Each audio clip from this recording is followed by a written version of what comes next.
Hi everyone, मैं रोहन यादव आप सभी का एक बार फिर से अपने यूट्यूब चैनल पर स्वागत करता हूं।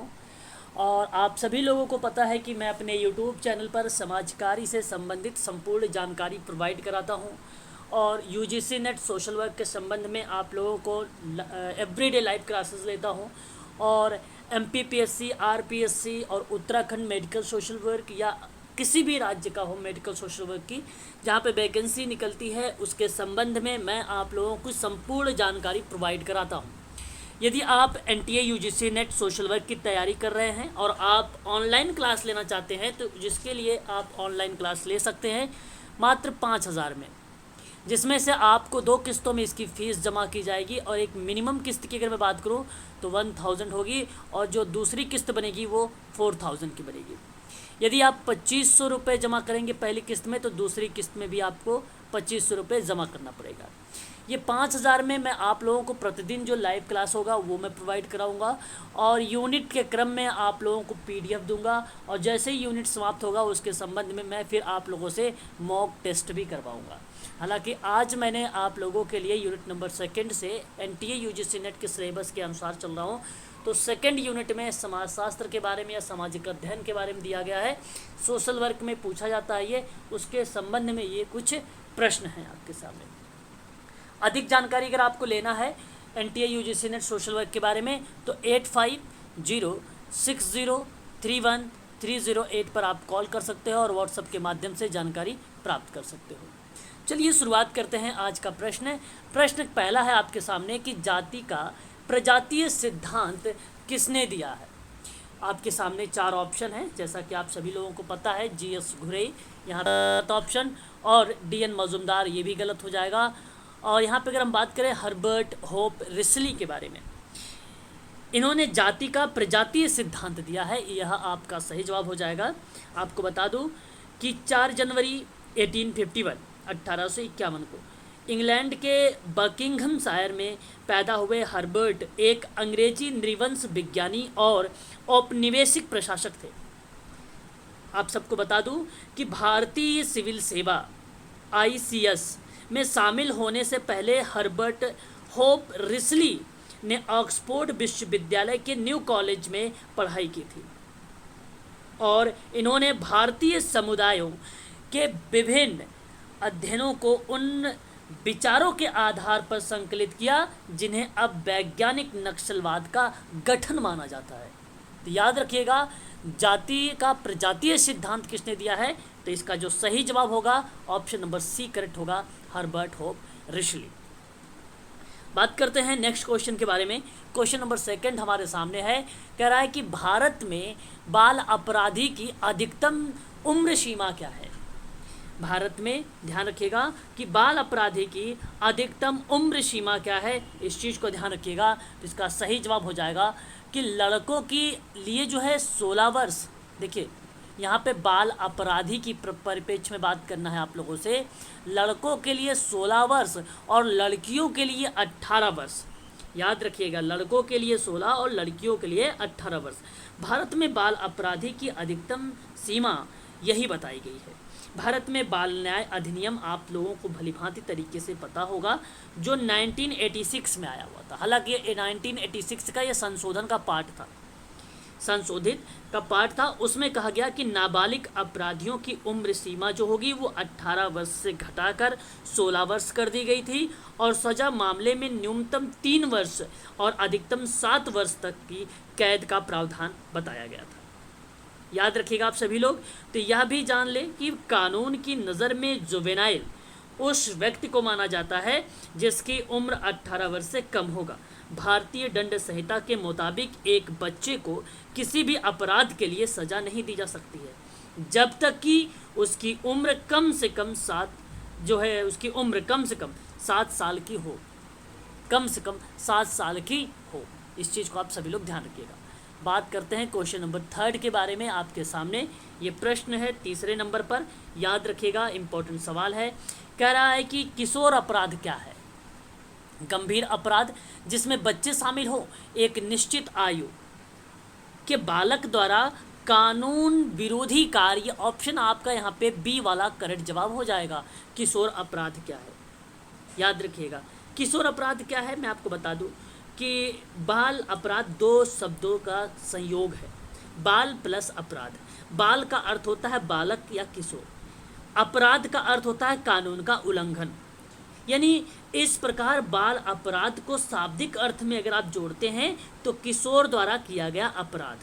तो भारत में सन 1960 और 1986 में, 1960 और 1986 में, याद रखिएगा ये सारे पॉइंट्स जो मैं आप लोगों को बोलकर सुना रहा हूँ, तो बाल अधिनियम पारित किया गया। और इस प्रकार भारत में 7 वर्ष से 16 वर्ष की आयु तक के लड़कों और 7 वर्ष से 18 वर्ष की लड़की द्वारा किया गया कानून विरोधी कार्य बाल अपराध माना जाएगा। इसके बाद 21 वर्ष की आयु तक की अपराधी को किशोरी अपराध कहा जाता है। 21 वर्ष की आयु के अपराधी को क्या बोला जाएगा, किशोरी अपराध कहा जाता है। याद रखिएगा आप सभी लोग, बालक द्वारा की जाने वाली ऐसी उद्दंडता जो समाज विरोधी या कानून विरोधी हो, उसे हम लोग क्या बोलेंगे, बाल अपराध कहेंगे। याद रखिएगा, इसका सही जवाब हो जाएगा ऑप्शन नंबर आपका बी। बात करते हैं क्वेश्चन नंबर 4 के बारे में। प्रघटना शास्त्र की प्रेरणा किसे माना जाता है? आपके सामने जवाब, और आप जानते हैं Herbert Russell is the right answer हो जाएगा ऑप्शन नंबर बी। प्रघटना शास्त्र की प्रेरणा जो है वो हर्बर्ट रसेल को माना जाता है। और आपको मैं बता दूं, फेनोमेनोलॉजी एक दर्शन है, आप लोग अच्छे तरीके से मालूम होगा, फेनोमेनोलॉजी, ठीक है, यह एक प्रकार का दर्शन है। और अगर हम बात करें तो पद्धति, विधि एवं उपागम के रूप में नवीनतम समाजशास्त्रीय सिद्धांत है जिसका विकास दर्शन शास्त्र में हुआ है। और फेनोलॉजी शब्द यूनानी भाषा के फेनिन शब्द से उत्पन्न हुआ है, इसलिए आप यहाँ पर ध्यान रखिएगा। तो एडमंड हर्सेल को उपागम का जनक माना गया। इससे अगर हम बात करें, हर्बर्ट हर्सेल को उपागम का जनक माना गया है प्रघटना शास्त्र में या घटना विज्ञान में। याद रखिएगा ऑप्शन नंबर आपका बी सही रहेगा। जनजाति के पिछड़े हिंदू किसने, देखिए ध्यान रखिए, जनजाति के पिछड़े हिंदू किसने कहा है? याद रखिएगा जीएस घुरई ने कहा है। ऑप्शन नंबर आपका यहाँ पर बी करेक्ट माना जाएगा कि जनजाति के पिछड़े हिंदू किसने कहा, तो जीएस घुरई ने कहा है। देखिए याद रखिएगा, इन्होंने, घुरई जी ने महाराष्ट्र के महादेव कोली जनजाति का अध्ययन किया है। महाराष्ट्र के अगर हम बात करें, महादेव कोली जनजाति का अध्ययन किया था। तो द महादेव कोलिस करके एक किताब की रचना भी की थी। और इनका कहना था कि जनजातियां पिछड़े हिंदू ही हैं, अतः इन्हें समाज में पूर्णतः आत्मसात कर लेना चाहिए। अर्थात घुरई ने आत्मसात की नीति का सुझाव दिया। तो जब कभी एग्जाम में पूछा जाए कि आत्मसात का, अगर हम बात करें आत्मसात की नीति किसने दिया है, तो जीएस घुरई का ये स्टेटमेंट हो जाएगा, ठीक है, याद रखिएगा।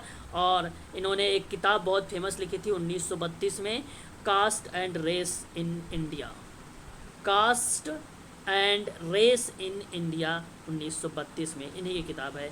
जाति और प्रजाति का अध्ययन करने वाला प्रमुख विद्वान माना जाता है ये, याद रखिएगा। और महाराष्ट्र के महादेव कोली जनजाति का जिसने अध्ययन किया है, याद रखेंगे सभी लोग। यहाँ पे आगे बढ़ेंगे नेक्स्ट प्रश्न को लेकर।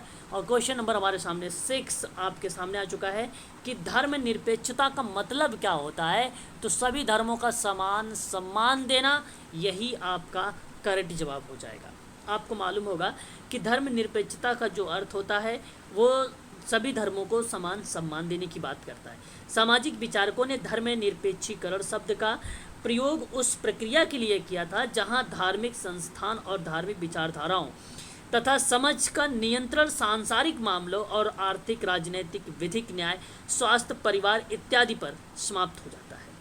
तो मैं आप सबसे कहूँगा कि सभी धर्मों का समान सम्मान करना या समान सम्मान देना, ये बेसिकली धर्मनिरपेक्षता का अर्थ बताता है। क्वेश्चन नंबर 6 का ऑप्शन नंबर पहला करेक्ट हो जाएगा। क्वेश्चन नंबर 7 की बात करेंगे कि भारत में ग्रामीण क्षेत्र में कौन सी बेरोजगारी पाई जाती है। क्वेश्चन नंबर 7 हमारे सामने है। तो यहाँ पर अगर हम बात करें, एक मौसमी बेरोजगारी होता है और एक प्रच्छन्न बेरोजगारी होता है। मैं आप लोगों से कहूँगा ये भी सही है और ये भी सही है। तो ग्रामीण क्षेत्रों में कौन सी बेरोजगारी पाई जाती है? मौसमी और प्रच्छन्न बेरोजगारी पाई जाती है। प्रच्छन्न बेरोजगारी अर्थात छिपी हुई बेरोजगारी।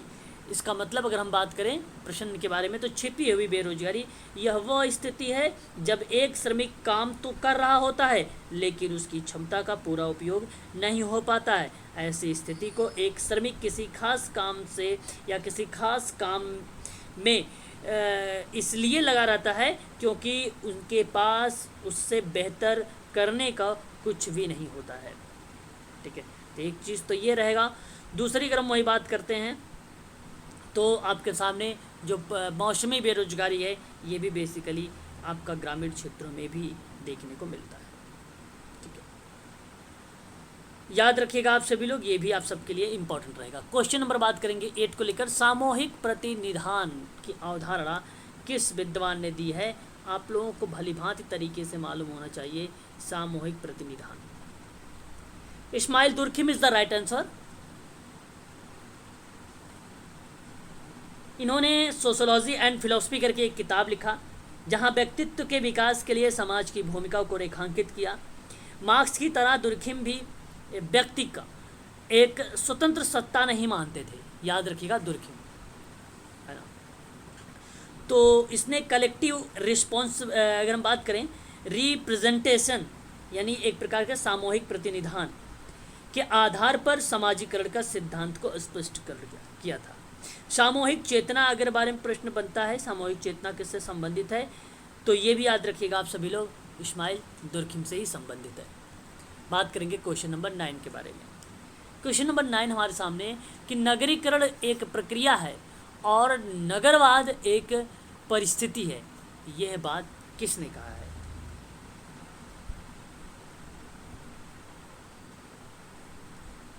बर्गेल इज द राइट आंसर हो जाएगा। ऑप्शन नंबर ए आपका करेक्ट हो जाएगा।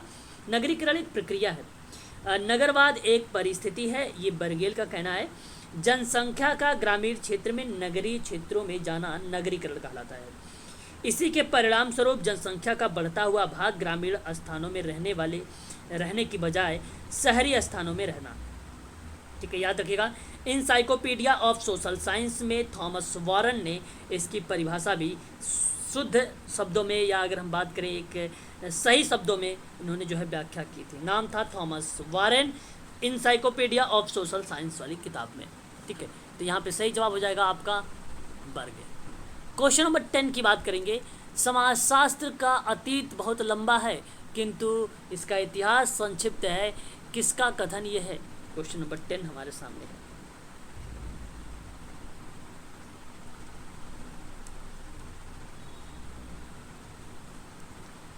रॉबर्ट बीस्टीड ने कहा था। ऑप्शन नंबर बी करेक्ट माना जाएगा यहाँ पे, Robert Bierstedt is the right answer हो जाएगा। ठीक है, याद रखिएगा सभी लोग। बात करेंगे अगर हम लोग क्वेश्चन नंबर नेक्स्ट के बारे में बढ़ेंगे तो यहाँ अगर हम बात करें तो प्रत्याशी ये अगर हम बात करें यहाँ पे जैसे जो है पाश्चात्य या पाश्चात्यीकरण की अवधारणा किसने दी थी? तो आप सभी लोग को यहाँ पे पता भी होगा, अच्छे से आप लोग जानते भी होंगे। एम.एन. श्रीनिवासन की एक अहम भूमिका है, इसी को पश्चिमीकरण का नाम भी दिया गया है। और एम.एन. श्रीनिवासन, डॉक्टर श्रीनिवासन ने पश्चिमीकरण का अर्थ लिखा है कि मैंने पश्चिमीकरण शब्द का प्रयोग भारतीय समाज का संस्कृति में उन परिवर्तनों के लिए किया है जो 150 वर्षों से अधिक समय के अंग्रेजी राज्य के परिणाम स्वरूप उत्पन्न हुए हैं।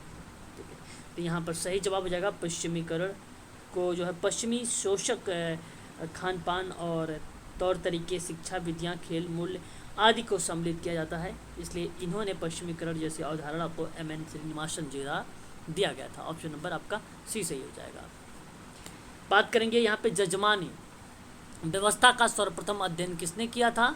तो आप लोगों को मालूम होना चाहिए, यहाँ पर इसका सही जवाब हो जाएगा W.H. वाइजर ने। W.H. वाइजर ऑप्शन नंबर अगर हम देखते हैं डी की तरफ तो यही सही है।